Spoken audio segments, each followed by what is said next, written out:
Penyebab-penyebab dari injury sel ada karena faktor kimia, rokok kimia, micin kimia, ya, obat-obatan, toksik herbal kimia, biologikan agen, ya, obat-obatan bisa, dingin, ya. Saya pernah merasakan suhu 2 derajat. Bagaimana dinginnya? Nyaris saya mau menyerah itu di jalan, saking nggak kuatnya. Itu masih ringan 2 derajat. Ya, 2 derajat itu bisa bikin seperti apa? Nafasnya sesek, bibirnya kering, hidungnya kering, kulitnya kering sampai meletek-meletek. Itu dingin, bisa menyebabkan injury sel. Setiap hari harus olesan minyak sampai minyak. Ya, tidak cukup gel. Ya, kalau gel itu cocok untuk yang udara dingin, tapi itu sampai kurang, hidrasinya kurang, pakai minyak yang banyak supaya udara tidak terlalu mempengaruhi kulit dan mukosa. Nah, pernah nonton film Mount Everest? Perjuangan kisah nyata orang pendaki. Ya. Jadi ada sekelompok pendaki di Mount Everest kena badai. Ada yang hidup, ada yang meninggal juga. Mereka mengalami frostbite. Jadi bagian terluar tubuhnya ada yang di ujung hidung, ada yang di bibir, ada yang di jari-jari, itu mati menghitam dan itu merembet. Ya, menyebabkan kematian. Itu namanya frostbite karena cold, karena dingin, udara dingin. Terus ada radiasi. Sinar ultraviolet, radiasi apa lagi? Handphone. Ya, bisa menyebabkan injury sel. Berikutnya ada infeksi, virus, bakteri, fungi, protozoa, helmin, spora, jamur, bisa menyebabkan injury sel. Trauma, ya, jatuh, laserasi, tersayat, patah tulang, itu trauma. Panas, jelas panas ya. Kulit kita ketetesan lilin, panas, atau tersiram air, atau yang gampang kalian berjemur itu di pantai jam 9 kosong mukanya kan, itu karena injury sel kulit. Kemudian ada iskemia. Iskemia adalah kekurangan oksigen di jaringan. Coba saja, tangannya ternyata tidak lancar sirkulasinya. Ya, kita tidur miring, tangannya kesemutan. Itu bentuk tanda dari iskemia jaringan. Ya, semuanya itu bisa menyebabkan injury sel.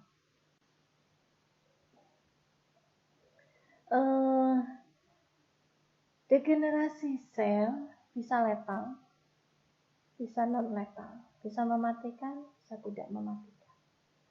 Mulai timbul degenerasi itu dari sitoplasma. Ingat, bagian sel.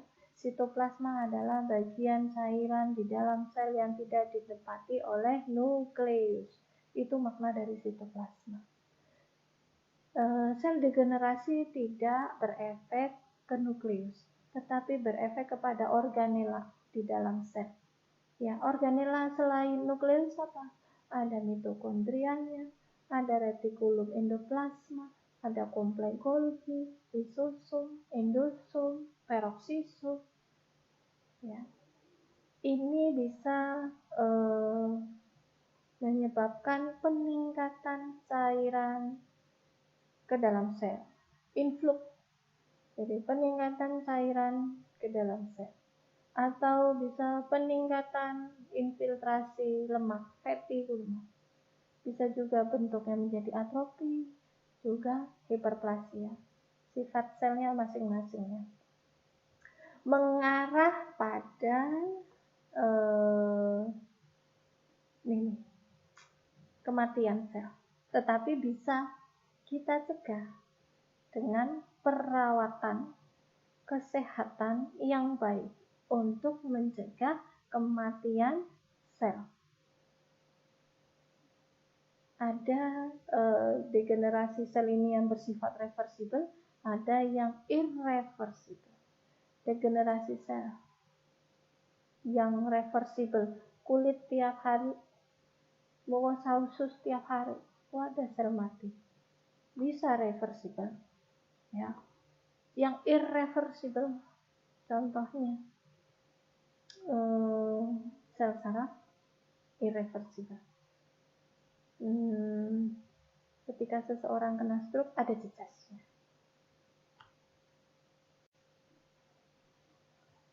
Ini tentang penuaan sel, ya. Atrofi menyebabkan, atrofi tadi pengecilan luas selnya, bentuk selnya mengecil. Ini mengindikasikan bahwa sel sudah kehilangan strukturnya, kehilangan skeletal selnya. Kondisi hipertrofi dan hiperplasia dapat mengurangi fungsi dari sel. Penuaan sel di seluruh sistem tubuh kita. Sistem tubuh kita tidak akan ada yang luput dari penuaan sel. Ini adalah proses yang alamiah. Ya. Semua sakit itu ada obatnya. Yang enggak ada obatnya adalah penuaan. Hadisnya begitu. Penuaan sel ini prosesnya berjalan sepanjang daur kehidupan.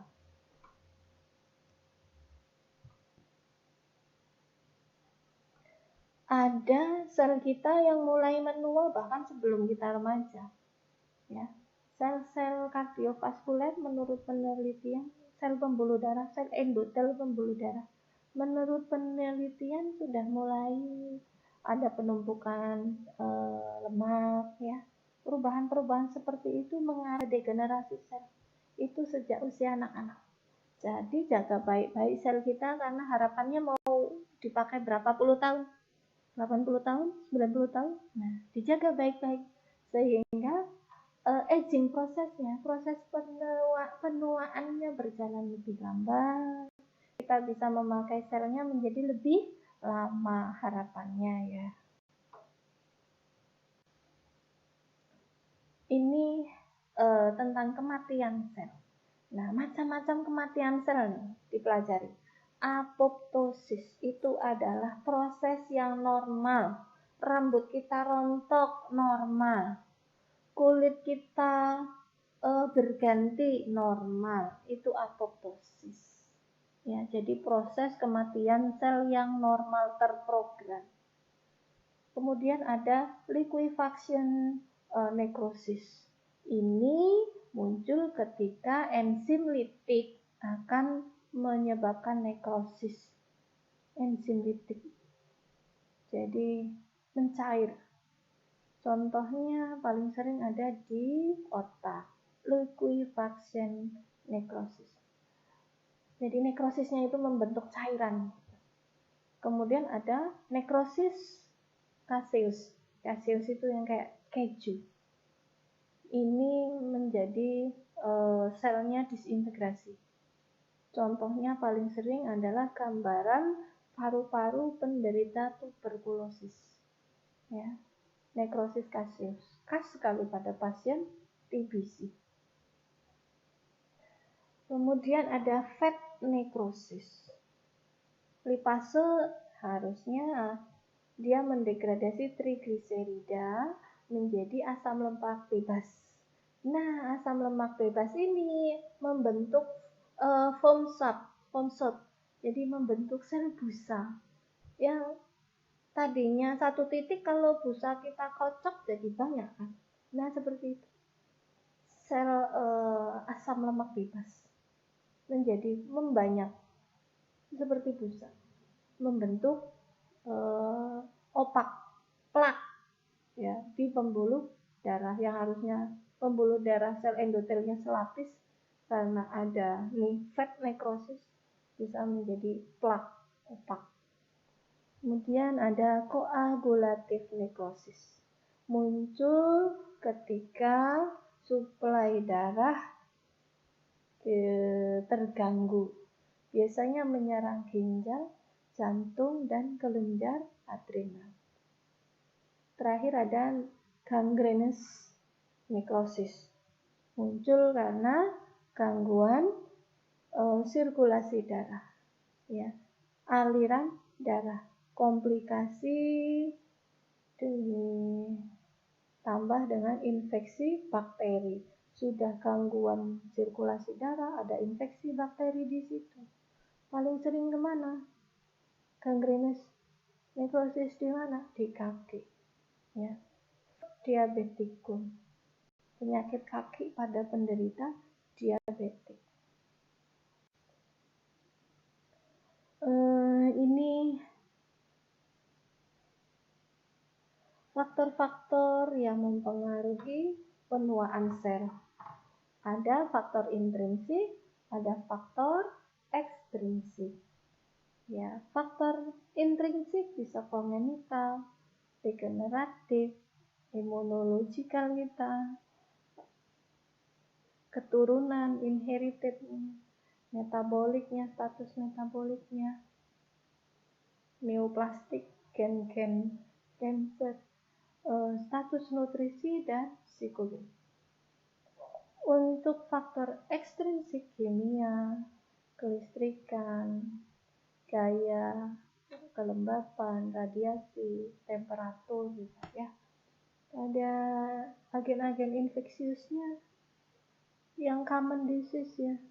Ada bakteri, fungi, insek, protozoa, insekta, ya, protozoa, virus, dan cacing.